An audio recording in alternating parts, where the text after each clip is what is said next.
Okay, what we have here is the standard harness that we use to connect the 5 Knights of England Dash modules into the car.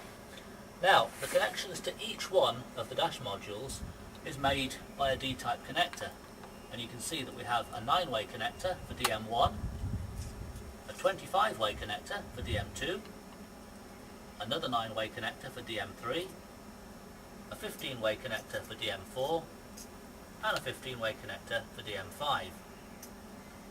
Spurring off from this top section of the harness, we have a section with 3 loose wires in. These are used to select the high or normal range of the bar gauge on the tacho.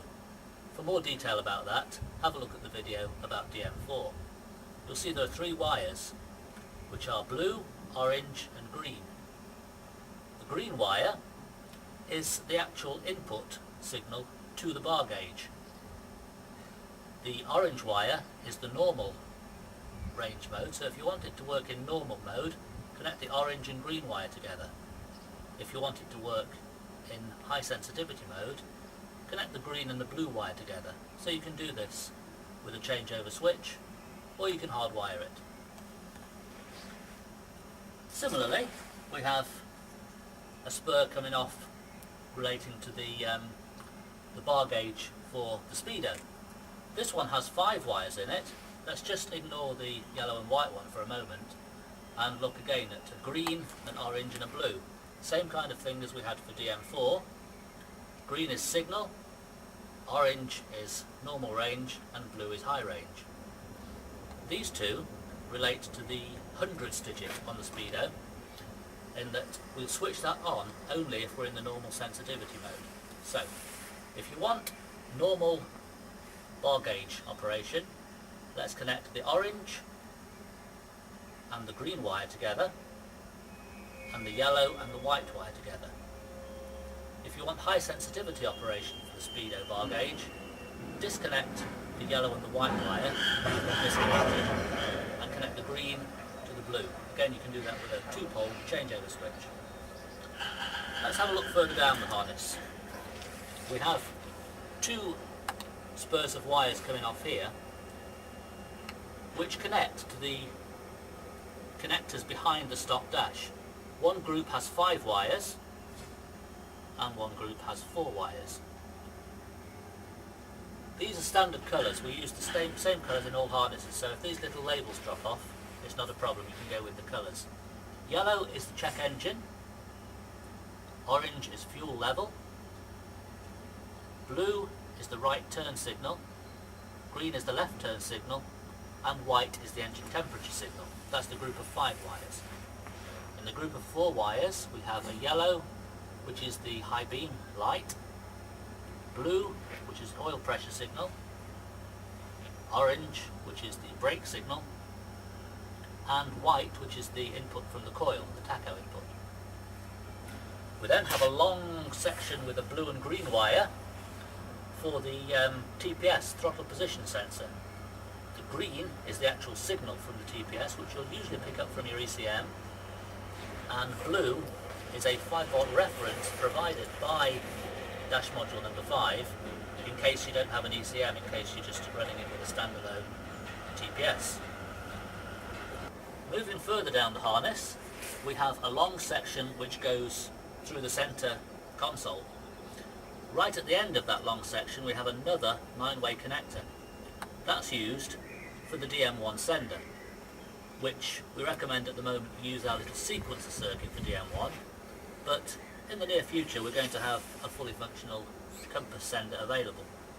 That needs to be grounded separately. There's a separate black wire coming out, so just ground that to the transmission tunnel.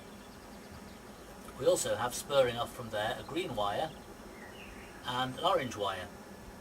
These pick up on signals from the transmission shift connector.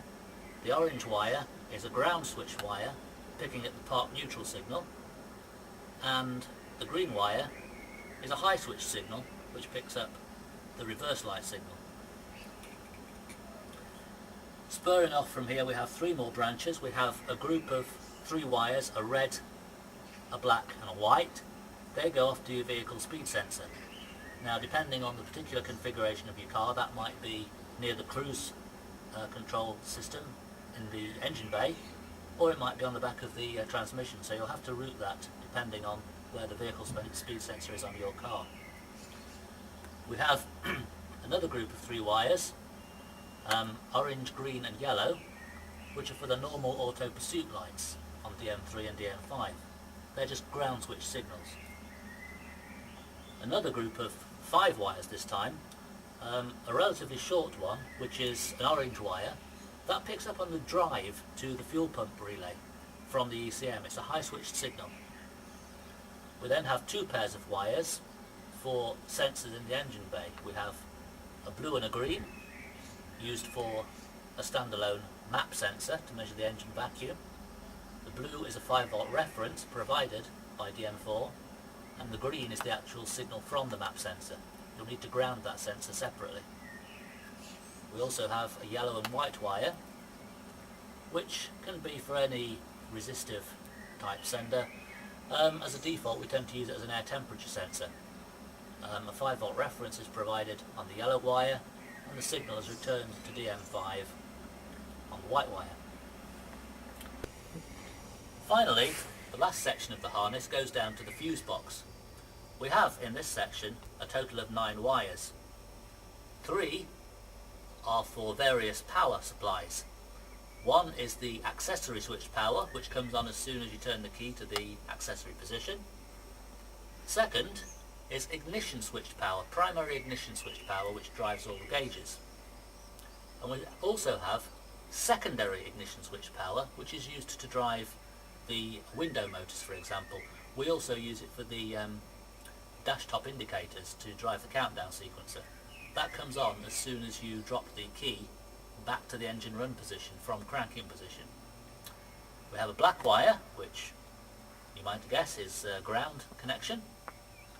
We have an orange wire, which is the output from the fuse that drives the ECM. So it just demonstrates that power is being applied to the ECM, and we use that to drive one of the red-green indicators on DM2.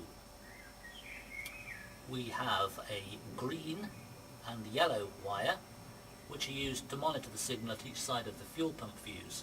The yellow wire is connected to the input of the fuel pump fuse, which is the output of the fuel pump relay.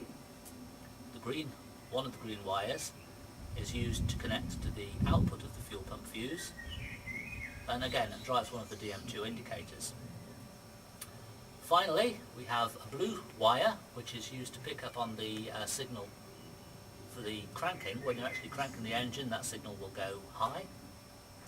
And we have another ground switched wire, which is green. We usually use that on UK vehicles to indicate UK lighting mode, but for vehicles in use in the US, just use it for any ground switch signal, and that drives again one of the indicators on DM5.